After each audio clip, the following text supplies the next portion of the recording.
r/ask Reddit. What's the harsh reality no one accepts? Some parents just don't love their children. I was reading an article about 10 things therapists don't tell you, and one of them was that many parents admit they don't love their children.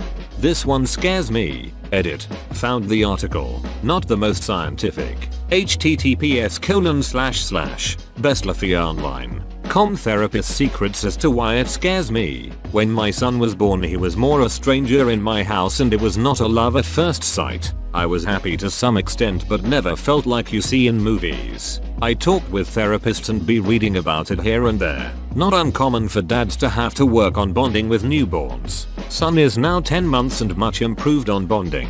But you always kind of judge how you initially reacted and if that's who you really are, etc.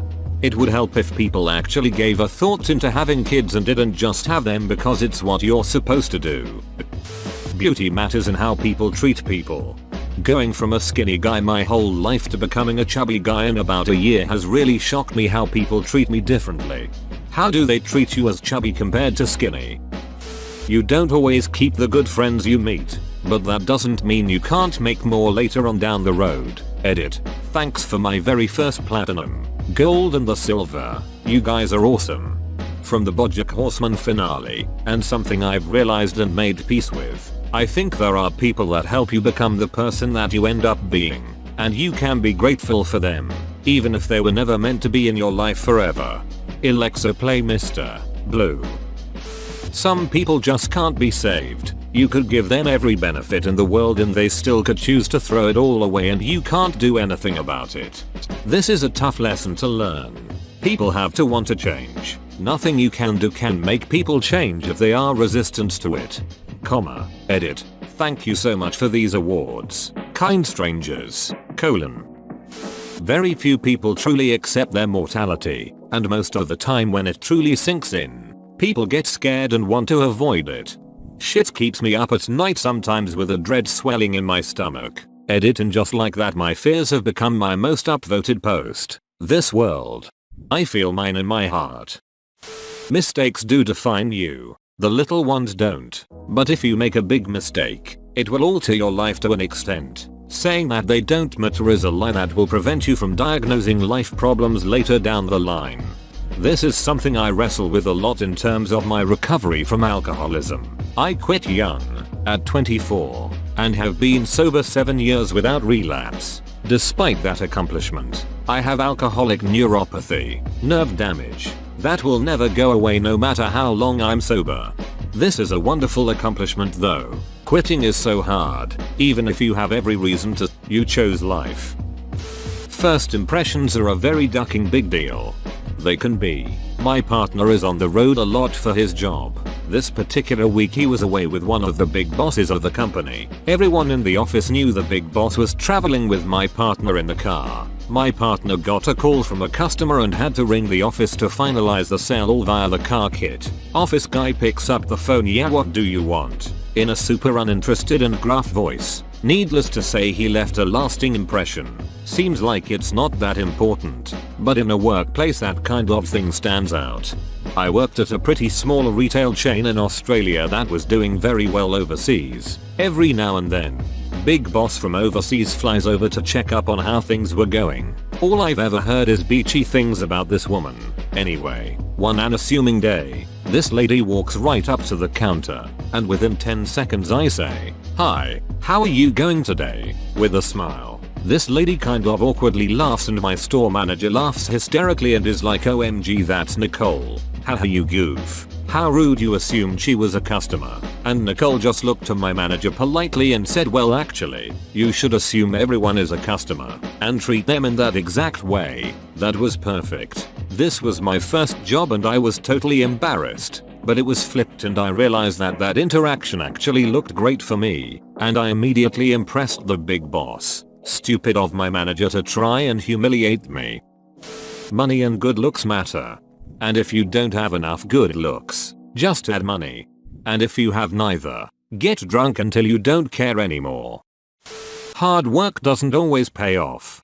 Something I learned my first week in the corporate world, and again even up until all the coronavirus layoffs. A non-executive's value to the company is strictly dictated by which side of the balance sheet their compensation falls.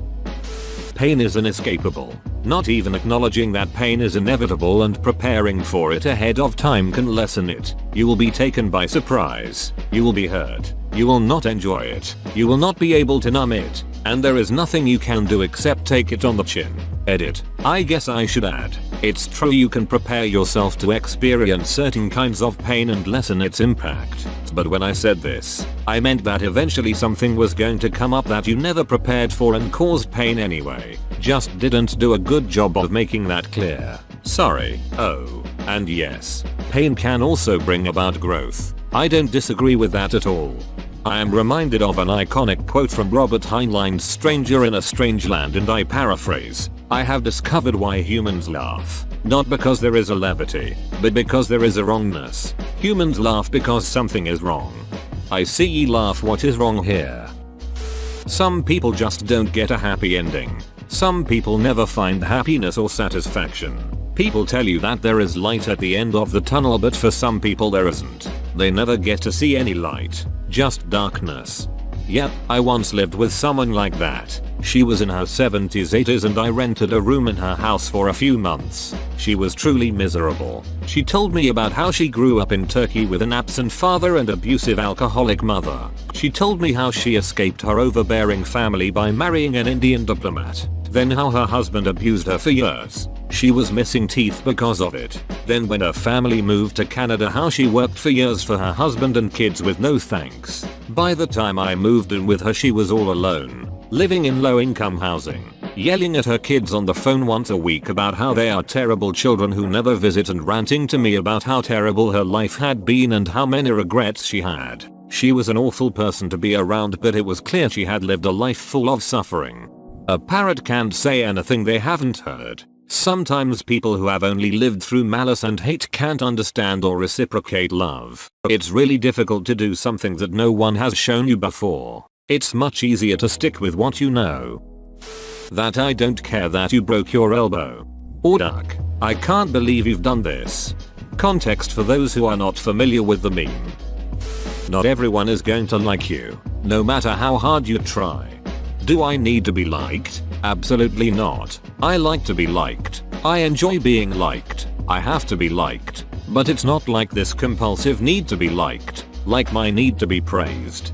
Would I rather be feared or loved? Easy. Both. I want people to be afraid of how much they love me. All human beings are capable of being viciously immoral. There's a point where we can be forced or force ourselves to become completely animalistic. We can perpetrate murder and genocide, as just one example. And if justified to ourselves correctly, we will feel no remorse. We like to think that the only people capable of such horror are a minority, but the truth is that we are all capable of it given the right circumstances. There is a Star Trek film that deals with this. Nemesis. Basically a clone of one of the virtuous characters shows up hellbent on destroying humanity. The captain pleads with him at one point, saying that the man he is couldn't possibly do the things he is. He is better than that. His blood is better than that. The villains respond, he is what his life has made him. More befitting here is, I'll show you my true nature. Our true nature. There are no single women in your area willing to meet you. Those bastards lied to me. You will likely be lost to history in just a few centuries. Nobody will remember or even knew you existed. Sad, I know, but you just have to accept it. Just make sure to dab or do a handstand or something dumb when a volcano goes off to give archaeologists a good laugh a couple hundred or so years later. https://me embracing figures at Pompeii could have been gay lovers after C2DC7CC58F01489BBB09083BF4 East 44. There is no possible way everyone was kung fu fighting. Nor was there a chance they could kick as fast as lightning. But do you reckon it really was a little bit frightening? People refuse to accept that this is the reality. Lots of time and money is spent cushioning that blow. We live here. We live now. Best get used to it. People have resorted to choosing reality. It's more convenient for them. We're not all special. Some of us will not find love. We're not all equal. Change never to not, and that's a fine haiku. Liked your suggestion so much I took it. Thank you. The world goes on after you die. The world went on before you were born. Nope, my dog, Artemis, created the entire universe and everything in it last Thursday, including all memories of the past. Prove me wrong. Us first world citizens have it much better than we think we have it. And people say they care, but the vast majority just want to go have happy hour on the patio and put it out of their mind. Caring about politics is something I think is very necessary, but it's incredibly mentally taxing. I wish I could go back to being ignorant about it. People who don't give a duck seem far happier with the state of the world, but once you start paying attention you realize how politics connect everything. You realize how politics affects your job, your salary, your healthcare. It isn't really possible to go back to not noticing it. Nobody is truly selfless, and that's okay. There's a guy named Robin Hanson who's an interesting thinker, and he's co-authored a book called The Elephant in the Brain about the hidden motives in our daily lives. The book says exactly what you say, but Hanson doesn't seem to find that depressing or disheartening. As far as I remember, he put it like this: humans don't look that bad when compared to other animals. The only way we look bad is when we compare ourselves to the angels we pretend to be. It reminds me of a quote: limited in nature, infinite in his desires, man is a fallen god who remembers the heavens. Alphonse de Lamartine. People often hunger for truth but seldom like the taste of it served up. George R.R. Martin. Because more often than not, they're looking for an answer that comforts them from a fear that they have. But when they get hit with a reality check, their fears are confirmed, which makes them sadder and more anxious. I read that as people often hunger for truth but seldom like the taste of George R.R. Martin, and immediately agreed.